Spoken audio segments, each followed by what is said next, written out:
Welcome everybody, I'm Tim Selby, and I am here today at Off the Beaten Path Bookstore. What a great place this is. In fact, where I am right now, sometimes when I'm trying to get some work done, I'll sneak up here, get a coffee and a harvest muffin, which I recommend. And you get up here, you put your headphones in, and you can dial in a little bit. So come on down to Off the Beaten Path. It's great to be here. Appreciate the Scoves letting us come in and record today. So we are in the midst of our song series, and today I want to talk about the song Pride. In the Name of Love, the song by U2, came out in 1984.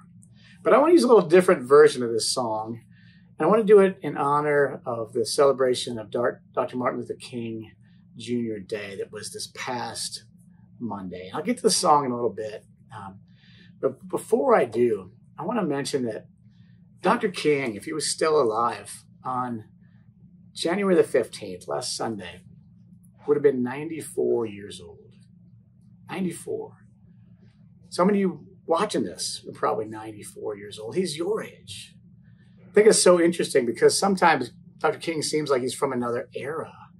All the videos and things are black and white. It seems so long ago, but it's not. This is our lives. This is our lifetime. And Dr. King could have been here with us today. Could be sitting in church with us on Sunday, but he's not. And one of the reasons that he's not is because for Dr. King, there was something that was more important to him than living a long life. Something that was more important to him than what we think of as a happy life. I think Dr. King wanted to use Jesus' words, bear fruit in this world. Wanted to bear fruit in our nation. He wanted to help make us better. In the 15th chapter of the Gospel of John, Jesus says, I am the vine and you are the branches. And he talks about what you can do because you're connected to that vine. You can't do it on your own. But because we're connected to that vine, we can bear fruit in the world.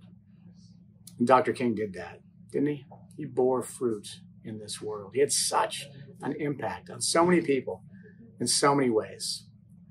I was looking at this last week. There's only 2 federal holidays in America that are in honor of a single person. Columbus Day and Dr. King Day. Columbus Day, though, is only observed in 18 states. So from sea to shining sea, the only one person who is honored in our nation is Dr. Martin Luther King Jr. What an impact he has had. His work, his effort, his speeches, his quotes.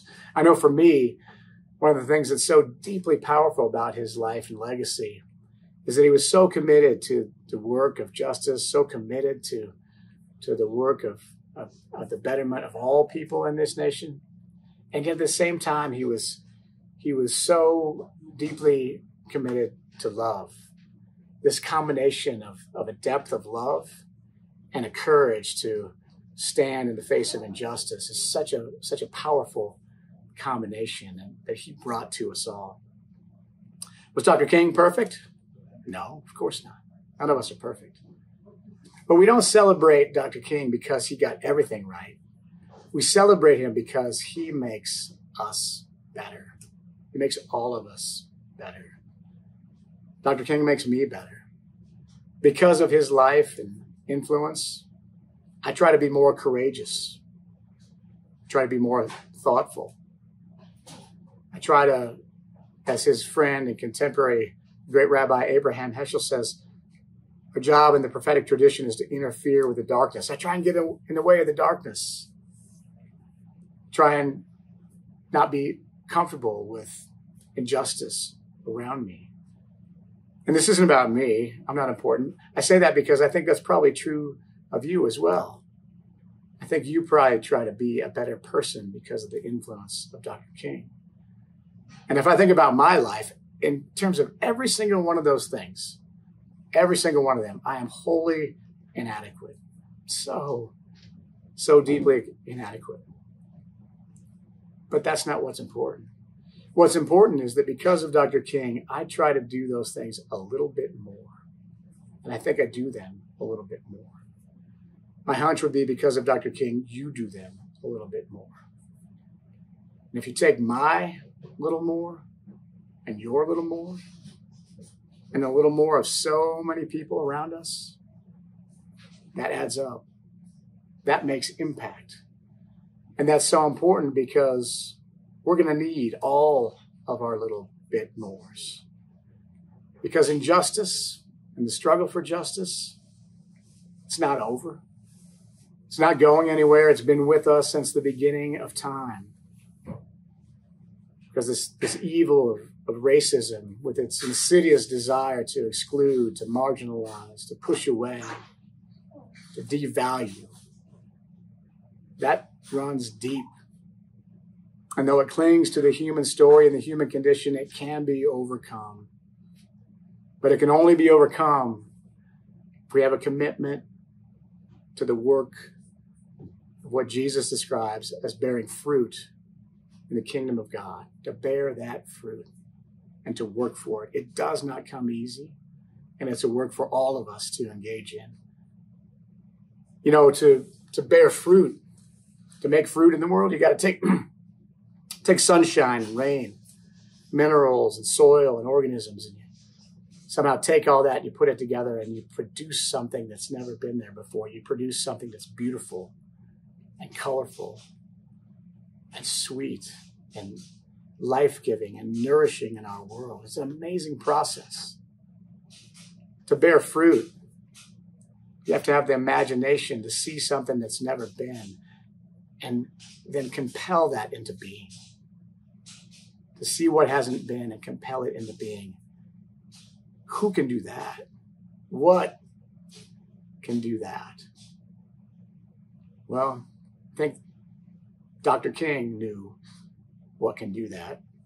The writer of the Gospel of John knew what can do that. There's only one thing that can do that. And I think we hear it echoed in King's words, and I want to read a piece, one of his sermons to you today. He said this: I'm concerned about a better world. I'm concerned about justice. I'm concerned about brotherhood and sisterhood. I'm concerned about truth. And when one is concerned about that, one can never advocate violence. For through violence, you might murder a murderer, but you can't murder murder. Through violence, one might murder a liar, but you can't establish truth. Through violence, you may murder a hater, but you can't murder hate through violence. Darkness cannot put out darkness. Only light can do that. And I say to you, I have decided to stick with love.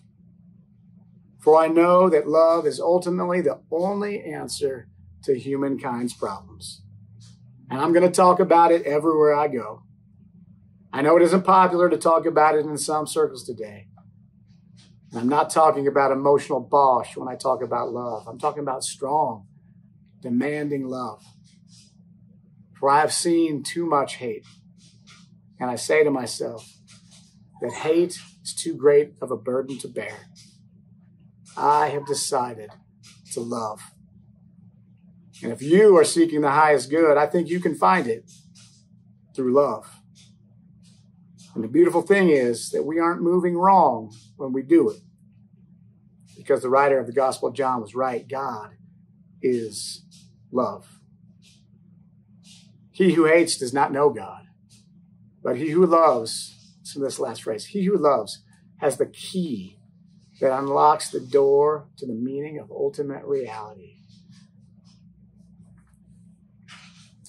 He who loves has the key that unlocks the door to ultimate reality. He who loves holds the key. And I wonder for all of us, what more might we do in the name of love? What more might be asked of us? What more will be required of us? What more are we willing to work for? What more in the name of love? So I want to listen to this song that honors Dr. King and lifts up that question for all of us. What more? what more? This version of it's a little bit of a country bluegrass version. It's from the Country Music Awards show on television. And it's done in the Station Inn in Nashville, Tennessee. And I'm glad that it's from Nashville, Tennessee, because in a moment, I'm going to invite my friend and colleague, Maggie Taylor, to join me. Maggie is from Nashville, Tennessee. So I invite you to hear these words and this music, and I'll invite Maggie to join me on the other side. If you're watching this, you can pause. You can click on the link. You can watch that song come back, or you can just keep rolling and watch that song when we're done. Look, Maggie arrived. Surprise! Welcome. Thanks for joining me. So Maggie knows the Station Inn, and I hear it's a pretty cool It's a great music venue. It's in the Gulch. It's near downtown. Very fun. Yeah. Oh, I forgot to mention that version that you maybe just watched or didn't yet. It's by Dierks Bentley, and it's with a duet called War and Treaty, and another sort of bluegrass duet, and another band. I don't know their names, but I hope you enjoyed the video if you watch it. If not, make sure to watch it. It's pretty good. So I wanted Maggie to join me today because Maggie's been working with us for a while, and we are. Have you noticed that we're a very white church that we work? We're pretty white church. We're a very white church. Yeah. And so as we kind of got to King Day, I was just, I was thinking about things, and I'm sure that you have a different experience of that than I do. And so I asked you a little bit about that this past week, and you mentioned about spending King Day with your dad. Yeah. And I was so dialed into that and fascinated by that. Can you tell people what you would do with your dad on King Day, and what did that feel like to you? Yeah. So the neighborhood I lived in growing up and where my parents still live is a historically Black neighborhood, and it houses Fisk University, which if you've ever heard of the Fisk Jubilee Singers, it's why Nashville is called Music City, actually, not because of country music. Oh. And it has Tennessee State University, and Jefferson Street was just this hub of Black culture. And there was a march every Monday of Martin Luther King Day. And I was out of school. And so my dad and I would get up early in the morning, put on warm clothes, walk down to First Baptist Church, and hear a little invocation, a little prayer time. We'd go across the street to a coffee shop named Kijiji's, and I get hot chocolate. My dad would, I have no idea what he'd get. I assume it was hot chocolate. Oh, wait. But your dad hasn't been here in a while, by the way. So, yeah. Dwight, talking to you. If you need to come back and catch some more fish. Anyway, carry on. And then we would walk down. They would close down Jefferson Street, and we would walk down the street. And it was very reminiscent of the peace marches that would be done during the life of Dr. King and even thereafter.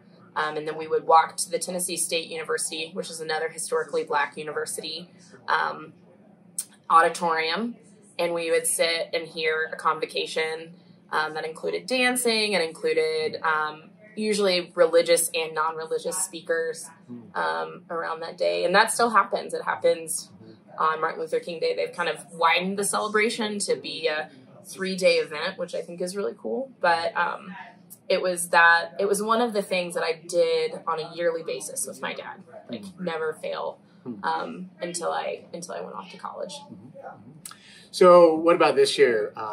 What did it feel like being in this community on King Day? Or did you think about your dad? Or what? Yeah, I definitely woke up on Martin Luther King Day and I was like, oh, I miss my dad.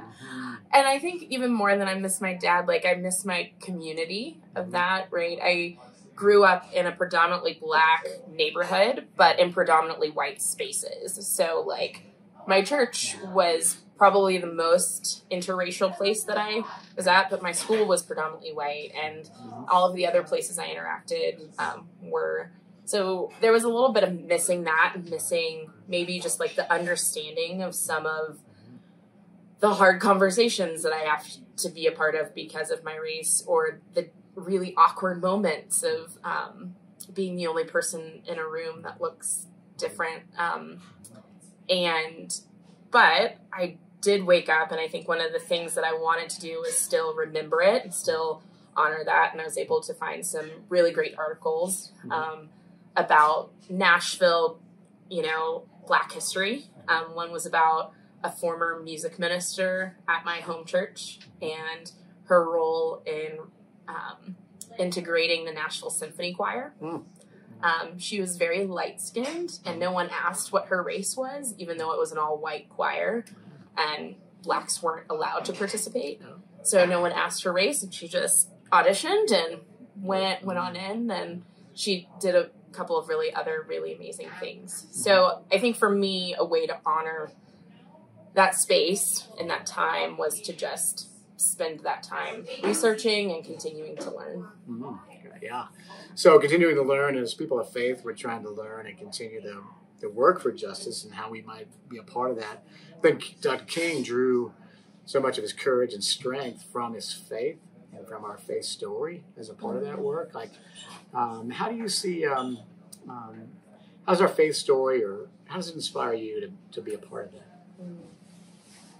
I think our faith story inspires me because of, number one, like the acts of liberation that are a part of our faith story. So the Exodus story is one that's commonly used and commonly referred to in a lot of religious books and just conversations, but also the story of Esther, which is a story of this young woman who becomes part of, like, it's almost like a modern dating show to marry a king, and ends up being chosen, and in the long run is able to save her people, which are the Israelite people, from being massacred.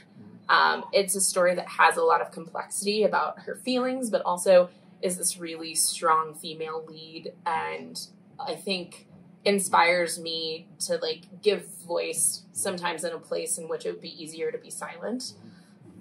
Right? In the story, she risks her life to save the lives of so many other people.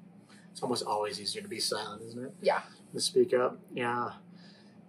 So, is the faith, do you think you encounter our faith story any differently because you're a person of color, or do you see any difference there?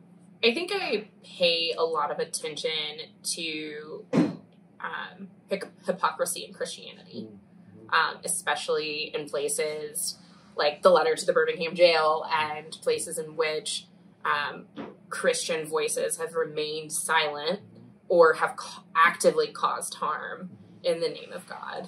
And I think possibly that comes from a place of marginalization. And I think it really helps me be really conscious about not causing that harm. And it's easy when you're in inclusive spaces. And I think Heart of Steamboat's really tried to make clear that it's an inclusive space. But I think for me, the history of Christianity, it's not necessarily a pretty one, but it's one to pay attention to and see the ways in which it's done good, but also the ways in which it's done harm. And the work we need to do. Yeah, still, right? So I'm interested, like, is there something you would want us to know? We're thankful for you and your experience and all that you bring to us. We're so thankful, so appreciative of that. But is there something that you're ever wondering, like, man, I wish they just knew this? That's such a hard question. And I think there's a lot of different little answers maybe that make up a larger answer. And one of those things is sometimes it's hard to be the only person that looks like you in a room. And it's not necessarily hard because I don't feel loved or I don't feel cared for, but it's hard because if there's something that's going on in the larger culture that is really focused on the devaluing of people of color, I don't feel like anybody else understands that the same way I do. And not that I speak for every person of color, please don't hear me say that, but, like, there is kind of this isolation effect that can happen. And I don't know, like, sometimes it's just a lonely place to be. And it's a place in which, like, people can be heartbroken over the murder of Black bodies, but never necessarily know what that feels like to have your skin crawl because like that so easily could have been you. And I think that's not, it's just not a feeling that I think is easy to vocalize. But I think the second answer to your question is that I want people to know that I value relationship with people who don't look like me. And I think it grows me, and I hope that my relationship also grows that other person. Because although they probably will never be able to feel the embodied fear, they will be able to understand that somebody does feel that, and it's very real for them. Yeah, well, I think you've done a nice job of, you said it's hard to vocalize that. I think you did a beautiful job of bringing that to the, thank you for sharing that, and to validate that being in a relationship. Isn't that, like, that's where it all changes, right? When we're in connection, when we're in a relationship. And did I cut you off? We're going to say something else? No. Yeah. So, so the work continues. Yep. And I think we want to constantly ask ourselves what you too asks of us. What more? What more might we do in the name of love? What more might we do to bring people together, to connect with people? What more might we do as a congregation and individually? One thing that struck me this year is, to my knowledge, there wasn't much going on in town for King Day. And so I said, we need to change that. And I'm going to say that to all of you, because you got to remind me, because I say stuff and I forget, but we need to change that next year. We need to get other faith communities, churches, government officials. We need to get people next year to turn some focus to the work that, great work that Dr. King did, and the work that continues, and how we might be a part of that. So, so thank you for all you bring. Absolutely. I also just want to say one of the really cool things is being able to engage in traditions that come from things like Martin Luther King Day. So if that's something that comes together next year, I think it would be really cool if there are little girls who come with their dads and go every single year. Yes. You and your dad next year. Right here. There we go. All right. Thanks for joining us. Appreciate it. And may God bless you as we can continue this work together.